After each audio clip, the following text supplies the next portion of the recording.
Things that turn upside down. That afternoon, Sal brought Colin home after school. I saw them up ahead of me, taking turns on Colin's skateboard. One would ride and the other would bounce Sal's basketball.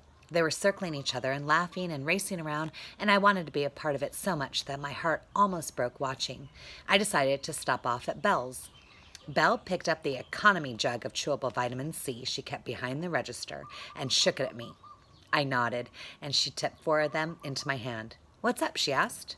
"Not much." "Got some time for the story?" "Sure. Where were we?" Aunt Beast. Right, Aunt Beast. So Aunt Beast's planet is perfect. It smells great and the food is wonderful and everything is soft and comfortable. But Meg can't stay there. She has to go back and save her little brother. They left him behind with it, remember? Belle nodded. She has to go back by herself? Yes. She's the only one who can do it because she's closer to her brother than anyone. It has to be her. Belle nodded. So she goes back there to Camazot's, and her brother is totally under its control, and he's saying all these awful things to her, and it is trying to suck her in too, to take over her brain. She's trying to resist, but it's hard, and then at the last second, she figures out that there's only one thing that can defeat it: love. It doesn't understand love. Ooh, Belle said, that's deep. So Meg stands there and thinks about how much she loves her brother, her real brother, not the it brother who is standing there with his mouth hanging open and his eyes twirling. She starts yelling over and over that she loves him, and poof, he becomes himself again. That's how she saves him. It turns out to be really simple. Belle surprised me. "Well, it's simple to love someone," she said, "but it's hard to know when you need to say it out loud." For some reason, that made me want to cry. "Anyway," I said. Then they're suddenly back home. They land in the vegetable garden outside their house in the broccoli. That's the end. Of course, I couldn't help thinking of what Marcus had said about how if they'd gotten home 5 minutes before they left, they would have seen themselves get back home before they even knew they were going. But it was better not to drag Belle into all that. What's the name of this writer again? I spelled it out for her. Belle had to ring up a few kids buying their after-school junk food, so I wandered around the store. I was thinking I would swipe a few grapes, but they looked old and soft. I took a bottle of chocolate milk out of the refrigerator, checked the date on it, and brought it up to the register with a $5 bill I had taken from Mom's coat pocket that morning. "Weirdest thing," Belle said, taking my 5.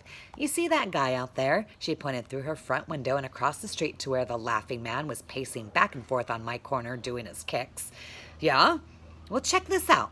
She lifted the plastic tray out of the register drawer, and I looked in. It was full of $2 bills. Wavy, bent-looking $2 bills.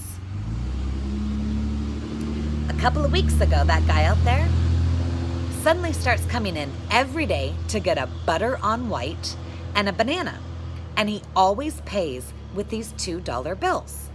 I was staring into the drawer. "You want a couple for your change?" Belle asked. I nodded, and she handed them to me.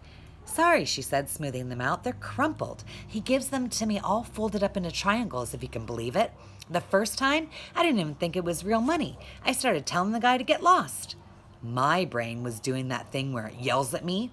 It was yelling, "The Laughing Man stole Jimmy's Fred Flintstone bank? The Laughing Man?" "The guy is loony," Belle said thoughtfully, "but also generally polite. Polite is always worth something." When I walked by him a minute later, the Laughing Man was shaking his fist at the sky and kicking his legs out into the traffic rushing up Amsterdam Avenue. A few cars honked at him. When he saw me, he pointed and yelled, "Smart kid, smart kid." I popped my last 2 vitamin C's and imagined the wrapped in a blanket feeling I'd had when Mom was with me. Then I calmly walked by the Laughing Man, thinking, yeah, really polite.